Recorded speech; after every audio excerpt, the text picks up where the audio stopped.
Some of you guys have asked how I do my research, how I get my news, what source, and also, the macro and fundamental, how I do that and where I do that. So these are great questions. So first, let's start with news. So you guys know I use Thinkorswim. Okay, it's a free app that you can use. And with the news, all you have to do is, so you put in your stock symbol, right, into your watch list, whatever you want to look at. And then when you click on the stock, there's obviously a news tab. And that usually has up-to-date news. That's also where I look at earnings reports that are released. It's quicker to look there versus Googling it, for example. So I use Thinkorswim a lot for my news, but I'll also go to Google News and see what other articles are out there. Again, I look at a lot of different sources, guys, and then I come up with the best decision from what I gained, from those reports, okay?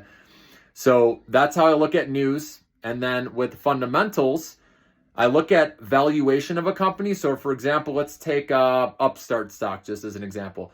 I'll type in Upstart stock valuation, Yahoo, and then that'll pull up all their information like their market cap, their price to earnings growth ratio, right? Their price to book, price to sales, all of that, guys. And I like looking at that personally. That helps me see compared to its peers, if it's undervalued or not or overvalued. So I start there. Also, I look at earnings reports to see if they beat the last 4 reports. So if you type in Upstart stock earnings, for example, in Google, it'll show you the last 4 earnings reports. You can see if they beat on EPS and revenue.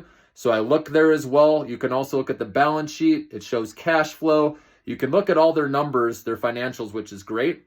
And of course, if you look at the earnings call transcript, right? Usually that's out after the earnings where you can read through it, what management's saying about the future. That's going to help you even more, guys. So I look at all of that. And then in regards to the macro, I also look at the charts, obviously, on Thinkorswim. And I look at resistance and support. Like we've been talking about the first hour of trading, I like to mark the high price and the low. And those are my ranges for the day where I use them as resistance and support. And it really does help. But the macro I get from Thinkorswim as well, guys, looking at the charts. And I have it set up as candlestick charts, because I like looking at each individual candle. And like I said, if there's a big red candle, right, you need to clear above the top of that. That's resistance, and vice versa. If you have a big green candle up, right, then, if you're looking the other way, right, vice versa, you know how that goes, guys. But that's where I look up for macro. And I told you about fundamental as well as news. So I hope that helps you guys. Have a good day.